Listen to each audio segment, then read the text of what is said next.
apostar. Mas o maior professor da história, independente de uma religião, ele apostou naquela mulher.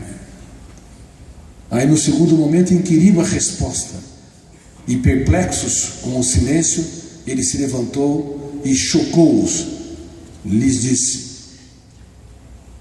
ok, podem cumprir a sentença, mas antes mudem a base do julgamento. Nunca na história alguém sobre uma pressão tão grande reuniu em uma frase: quem não tem erros e falhas, atire a primeira pedra, o topo da psicologia, sociologia e ciências jurídicas. É uma pena que ele não tenha sido estudado sob o ângulo da ciência, só sob o ângulo da teologia. Uma grande pena, uma perda enorme para todas as universidades do mundo todo, porque poderiam utilizar essas ferramentas. E aqueles homens saíram, e talvez seja a primeira vez na história que pessoas sob a égide da raiva e do ódio deixaram de ser linchadores e se tornaram poetas da vida. Preservaram aquela mulher, porque o ser humano, quando está em situação social de baixa pressão, ele se torna um animal voraz.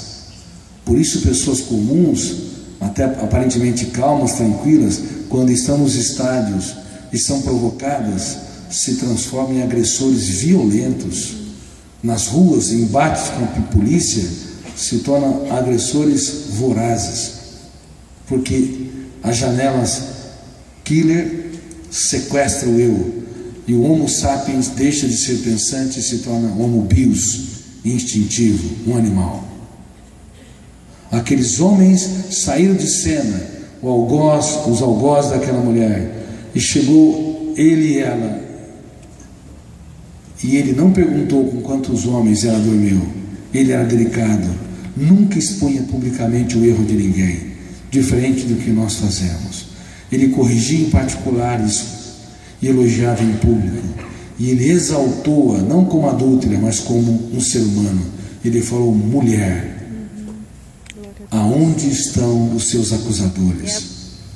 E eu me perguntava: que homem é este que é capaz de dar tudo que tem para aqueles que pouco têm? Nunca alguém tão grande se fez tão pequeno para tornar os pequenos grandes.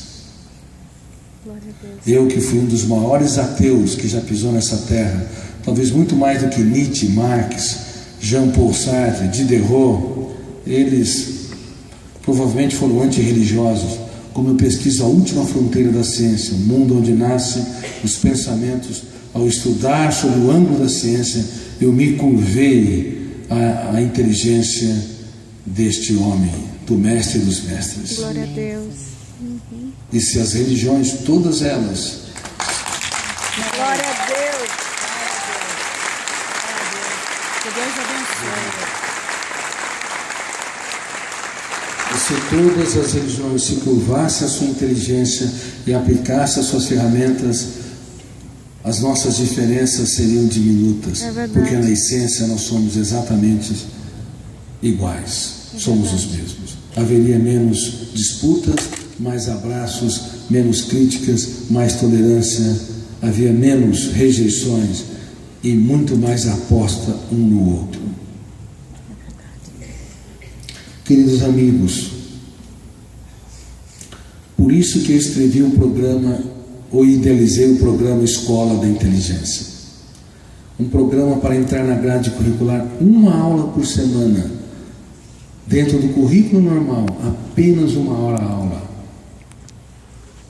para ensinar crianças e adolescentes o que nós não tivemos o privilégio de aprender: a técnica do DCD, a reedição das janelas da memória, o sequestro das janelas killer,